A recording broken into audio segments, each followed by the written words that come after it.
안녕하십니까. 안세 해결의 대표 박인정 회사입니다. 오늘 이제 633강은요.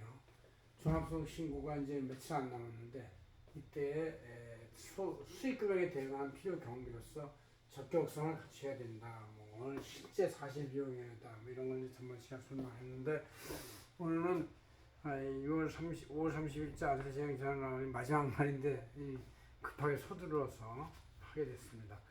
이게 좀 약간씩 뭐 어떤 비용이 되는지 안 되는지에 대해서 논란이 좀 있어가지고 이 개념 또 어떤 원리 이걸 하나 말씀드리겠습니다. 필요한 경비는 이 소득세법에서는 이 소득 원천설에 의해서 열거주의이기 때문에 이게 이제 이렇게 쭉쭉 비용도 그냥 이 순자산 감소라는 법인세와는 달리 아주 열거가 돼 있어요. 구체적으로. 그래서 열거되어 있는 게 안세제행전 5월 30일자에 원전이 써 있고요. 그래서 이제 열거된 사업소득에 대한 대응 비용은 뭐고, 또 다른 소득은 근로소득이나 기타 소득 이런 것은 이제 법정화돼 있어요. 금액이 딱딱딱 이렇게 규정화. 왜냐하면 전 국민이 많이 있으니까 표준적으로 하기 위해서 이렇게 법정화돼 있고, 사업소득이나 임대소득 같은 경우는 그냥 실제 열거된 비용을 쭉 공제를 하면 되는데, 이 사업소득이 열거된 비용의 개념으로서 이제 대응 경비가 상품, 제품, 원재료 가격, 또 운반, 보관료, 판매 수수료, 임직원 급여, 사업용 고정자산의 원가, 차입가액, 조세 공과금, 또 근로복지기금, 퇴직연금 부담금, 사회보험의 부담금, 또 지역가입자 건강보험료, 또 직장가입자의 건강보험료, 감가상각비, 대손금, 수익금에 대한 대응경비로서 또 더 열거하는 것, 이렇게 뚝 한 수십 개, 수백 가지 열거되어 있는 것을 우리는 그대로 하는데, 이것이 또 사실 웬만한 재무상태표 손익관수를 만들 때에 그 수익에 대응되는 거의 대부분 경비에 해당이 된다. 그런 얘기죠. 그걸 좀 법정화 열거했을 뿐이다. 그런 얘기예요. 사업소득 말고 근로소득은 전 국민이 2천만 명이 근로소득을 받기 때문에 이것은 이제 표준화시킬 필요가 있다고 생각해서 근로소득 소득공제가 있는데 500만 원까지는 70%이고 그 초과차액 1,500만 원까지는 이제 이렇게 돼 있고 4,500만 원까지 15% 플러스 1억 원까지 5% 1억 초과 2% 이렇게 이제 써 있다는 얘기죠. 그다음에 연금소득은 총연금소득 중에서 향후 옛날에 그 비용을 공제할 때 과세 기준이 나왔는데 그 과세 기준이 붙어 납입 비율은 이제 그 연금소득, 그러니까 연금소득이 총 한 1,500, 2,000이라 할지라도 과세되는 금액은 한 800, 이렇게 한 80%, 한 60%밖에 안 돼요. 왜냐하면 그전에는 이제 과세되는 개념이 아니었기 때문에 그 납입 비율만큼에 대해서 일단 그 연금소득 과세가 되고 거기서 연금소득 공제는 이제 기본 공제가 353만 원이고 350만 원, 그리고 700만 원까지는 40%, 또 초과차액 1,400만 원까지 20%, 초과차액 초과하는 금액에까지 10% 이렇게 돼서 총 연금소득 공제 한도액은 총 900만 원이다. 근데 900만 원까지 되는 사람은 아직 연금소득이 많은 사람에 해당하는 게 별로 없어요.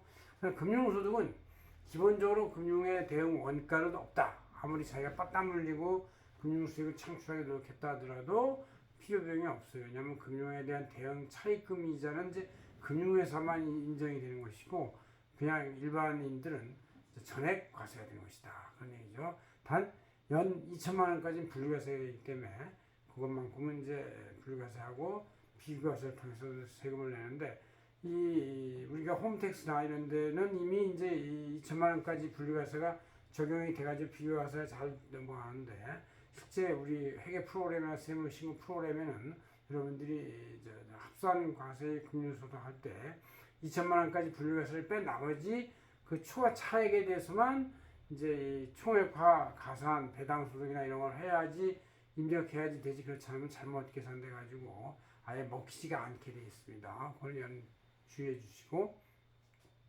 기타 소득도 법정화되어 있는 법인데 공익법에는 상금이나 위약금, 배상금, 주택입지 비상금 같이 이런 것들은 이제 그 기타 소득 총액의 80%를 필요금비로 부되어 있어요. 왜냐면 이런 것들은 아마 굉장히 소득 발생하기가 어려운 상태라고 봐가지고 그런 이제 규정을 해놓은 것이 80%나 그 다음 이제 광업권의 사업재산권, 전자상권의 사용권에 또는 금품, 또 공익사업 지상권, 지역권, 문해미술 창작물에 대한 것, 강연 출판, 전문직의 지식기술 보수 이런 것들은 총액의 60%만큼을 필요경비로 본다 그런 얘기죠.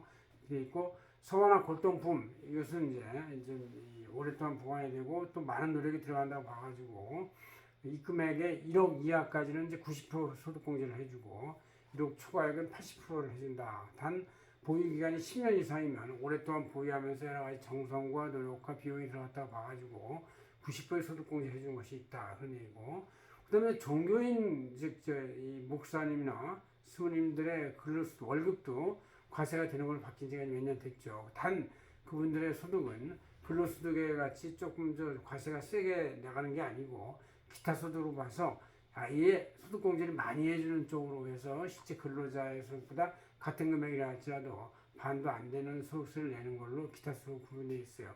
종교인 소득은 2천만 원까지 80%를 공제해주고 2천만 원 초과 4천만 원까지 50%를 공제해주고 4천만 원 초과 6천만 원까지 30%, 6천 초과액은 20%에서 공제 금액이 80%부터 20%까지 계속 꽤 큰 금액으로 지속되기 때문에 종교인 소득은 근로소득 과세에 비해서는 훨씬 세금이 적게 나온다는 걸 알 수가 있습니다. 이렇게 해서 이 소득세법은 각종 수익금이나 기타 이 소득에 대해서 실제 비용을 열거한 게 있고 아니면 근로소득, 기타소득, 연금소득 같이 법정화된 비용 뭐 70%부터 뭐 몇십 프로 이렇게 정해진 걸로 하는 것이 있다 이렇게 알고 있으면 됩니다. 이것이 두 가지 개념으로 구분되어 있으니까 여러분들이 실제 세무제표 작성할 때 이렇게 해야 되고, 그래서 실제 국제적 홈택스에 들어가면 이와 같이 표준 공제가 되는 근로소득이나 기타소득 뭐 이런 것만 있는 사람들은 그 모두 채용 신고서에 딱 누르고 들어가면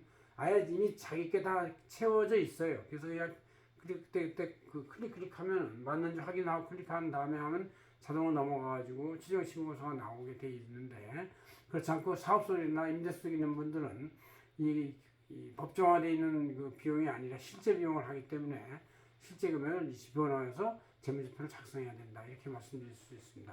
고맙습니다. 안세해결 대표 박인정 회장이었습니다.